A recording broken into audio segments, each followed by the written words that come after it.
Yo quisiera que cuando ustedes salgan de la parroquia María Madre de la Misericordia en este tercer domingo de Adviento, tomar este texto de Mateo capítulo 11, versículo del 2 al 11, donde San Juan Bautista le está preguntando a Jesús si Él es el Mesías o no. Y yo quisiera que nos preguntaran, ¿realmente Jesús es el Mesías o no? Podemos dar una respuesta sobre si Jesús es el Mesías o no. ¿Por qué? Porque existen muchas cosas por ahí, libros, películas, que a veces confunden a los católicos. Y si descubrimos en Mateo 11, 2, 11, cuando le preguntan a Jesús, ¿tú eres el Mesías?, Jesús no empieza a hacer una disertación del Mesías, sí, mira, y empieza a hacer un análisis teológico, una reflexión de los profetas del Antiguo Testamento, para justificarse. Él parte de una realidad objetal. ¿Cuál es la realidad objetal? Los ciegos ven, los inválidos andan, los leprosos quedan limpios, los sordos oyen, se puede ver, vaya, dígale que los ciegos ven, los inválidos andan, los leprosos, vaya, algo que se pueda constatar, algo que es objetal. No partamos del opinómetro, si de pronto sí o si de pronto no, si para mí sí o si para mí no. No, mire, está pasando esto, hay unas realidades objetales. Concluye, deduzca, ya usted haga el análisis si realmente es el Mesías o no. ¿Y esto por qué es importante para nosotros? Porque es que nosotros no pertenecemos a una iglesia de muy poco tiempo, tenemos de mucha tradición. Luego, los que estamos en esta realidad espacio-temporal podemos hacer un análisis si Jesús es realmente el Mesías o no, porque algunos creen que Juan el Bautista era el Mesías, pero hagámonos un análisis. ¿Juan el Bautista era un líder en el pueblo de Israel? Sí. ¿Jesús era un líder en el pueblo de Israel? Sí. Segundo, ¿Juan Bautista tenía discípulos? Sí. ¿Jesús tenía discípulos? Sí.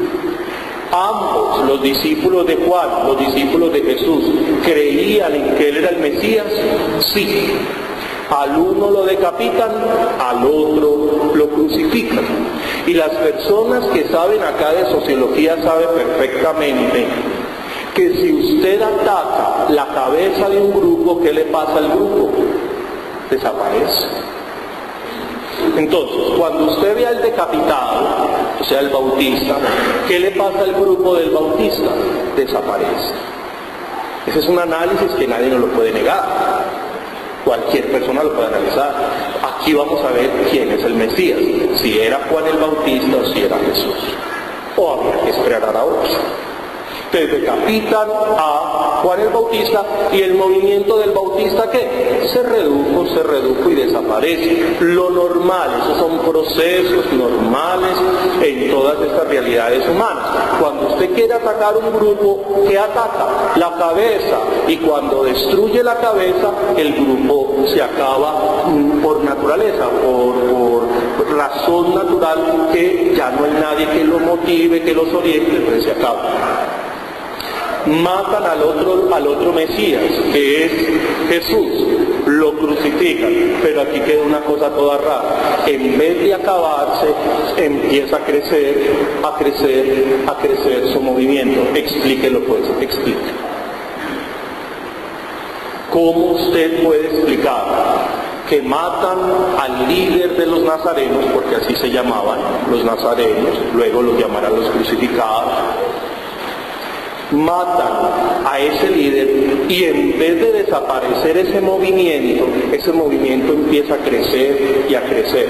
No tienen un líder, no tienen una misma lengua, no tienen una misma cultura, porque recuerden que en el año 49 después de Cristo, cuando empieza esa persecución en Jerusalén, unos se van para Egipto y se ubican en Alejandría, otros se van para Siria y se ubican en Antioquía, otros pasan a Asia Menor, donde hoy es Turquía, de ahí pasan a Macedonia y bajan a Grecia y luego se van para Roma. ¿Por qué ese grupo no disminuye disminuyó, si estamos hablando de diferentes culturas, de diferentes lenguas, no había nada que los unificara. Fuera de eso empieza una persecución horrible por el Estado, por el Imperio Romano. ¿Por qué? Porque la base del Imperio Romano es la religión. La sociedad romana refleja la concepción religiosa de sus dioses. Y cuando llega el cristianismo a decir que el emperador no es Dios, que no existen los dioses, que solo hay un Dios, el Padre que tiene un Hijo, y que del Padre y el Hijo procede el Espíritu Santo, empieza a desestabilizarse el Imperio Romano y a perseguir al cristianismo como una amenaza estatal. Y empiezan esos emperadores con una política de Estado a acabar sistemáticamente a la Iglesia y no pudieron. Explíquelo. Explíquelo. Los mataban, los quemaban, destruyeron familias enteras, hijos, mujeres, todo, y no pudieron acabar, sino que eso salía y salía. Ahora, pero el Padre está diciendo eso porque eso lo puede leer cualquiera en esos libros de historia, eso yo no me lo estoy inventando, eso lo puede leer un musulmán, lo puede leer un judío, lo puede leer un ateo, eso está ahí. Y una persona con 4 dedos de frente siempre va a decir, ¿y aquí qué pasó? Y la Iglesia se fue imponiendo en el mundo, no por armas, sino con gente y la sangre de la gente, diciendo algo que era insostenible tanto para los griegos como para los judíos, que Dios se había hecho hombre, murió en una cruz y resucitó. Eso es insostenible. Para los griegos es insostenible porque cómo Dios va a morir, y para los judíos es insostenible porque cómo Dios va a terminar muerto en una cruz de la forma más espantosa. O sea, no había manera de que el cristianismo fuera exitoso. Y se impuso en el mundo. Después se tiraron en la faldita de cuadros cuando nos empiezan a oficializar, pero eso es una cosa porque fue una estrategia política, hay 2 versiones, pero fue una estrategia. Y luego se tiraron en la faldita de cuadros y empiezan ya a morir estos grandes hombres que le tocó la Iglesia de persecución, y empiezan a surgir unos cristianos de media petaca con ciertos intereses, ciertas cosas, y comienza en la Iglesia esta realidad de corrupción, de poder, cosas que todavía tenemos en nuestra realidad. ¿Ve usted? Pero el punto no es ese, el punto es, ¿y esto por qué no se ha acabado? Si no hay líder. No hay líder. Si Juan el Bautista era el Mesías, ¿por qué su movimiento desaparece? Y si Jesús no es el Mesías, ¿por qué su movimiento sigue? Y aquí nadie puede decir que no es raro porque no se impuso a punta de armas. Yo lo invito a que usted mire el judaísmo, cómo el judaísmo se ha impuesto. Leas el Antiguo Testamento a punta de armas. Leer el Antiguo Testamento es muy horrible. Por eso la gente que dice que lee la Biblia y cree en Dios es muy difícil. Porque si yo realmente leo la Biblia, yo no podría creer en Dios, porque dice, no matarás, y lo que uno lee ahí, pues puchica, eso es puro asesinato en Dios.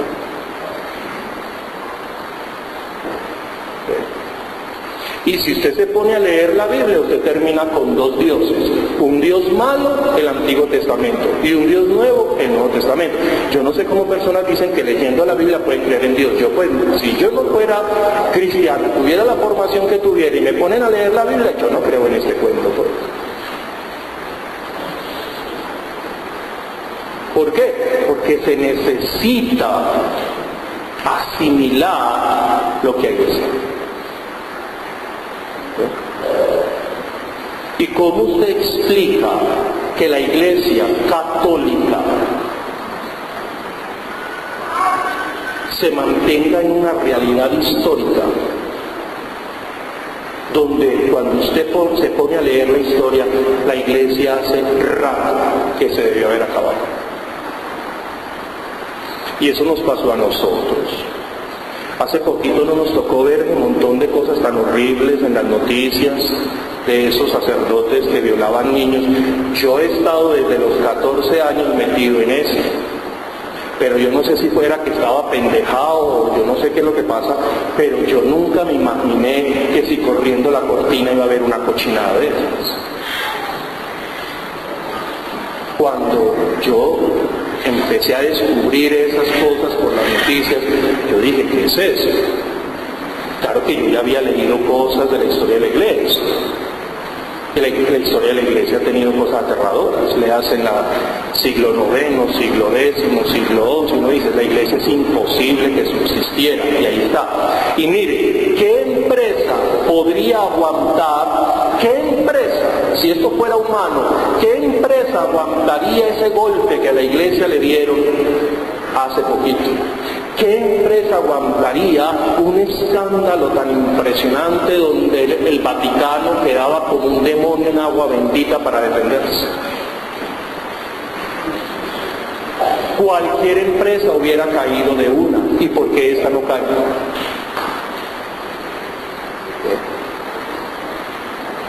Y el Papa invoca y eso aparecen un montón de jóvenes y el Papa lo van a posesionar y aparecen todos esos líderes y lo invitan a hablar y dice, pero ¿cómo se mantiene una iglesia? No hay respuesta lógica, no hay. Por eso Jesús sí es el Mesías.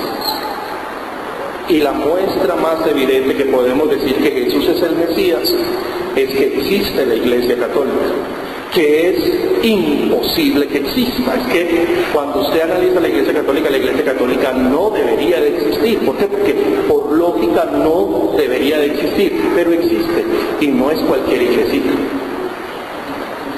No somos una iglesia de media petaca, no somos una iglesia de garaje. Y cuando usted se acerca a la iglesia, a usted le enseñan arte, música, idiomas, filosofía, porque la iglesia ha creado toda una cultura. Cuando usted se acerca a la iglesia le empieza a aportar muchísimo. Usted se vuelve una persona culta, sabia, inteligente, porque la iglesia es muy, muy antigua. Yo me imagino a la iglesia, siempre la pintaría como una mujer, siempre vieja pero nueva, con unos senos enormes. Si yo tuviera el arte de pintar, pero yo siempre perdí estética, nunca gané estética. A mí me pasaba en estética porque me iba bien en las otras materias, pero yo pintaba, eso era horrible, la profesora se iba a morir. Pero si yo tuviera el arte de pintar, pintaría siempre la iglesia con unos senos enormes. ¿Por qué? Porque alimenta muy bien. Y le pondría unas caderas enormes, porque da hijos en abundancia y los alimenta muy bien. Pero al mismo tiempo la pondría de una forma anciana. Entonces le pondría su moña acá llena de canas con una bola aquí que se pone en ellas, con unas gafas redondas y con una mecedora tejiendo, porque es vieja y el diablo sabe más por viejo que por diablo. Y cuando uno se sienta a escuchar la iglesia, tan vieja pero al mismo tiempo tan nueva, con unos senos que puede alimentar y con un vientre que da perfectamente hijos, uno va adquiriendo una sabiduría sin igual. Explíqueme. Lo único que uno puede dar por entendido es que Jesús sí es el Mesías, y que la prueba más evidente está en la historia, y que solo la Iglesia Católica, aquella que ahonda sus raíces a los apóstoles, es la única que nos puede garantizar si estamos siguiendo o no al verdadero Mesías. El Señor esté con vosotros.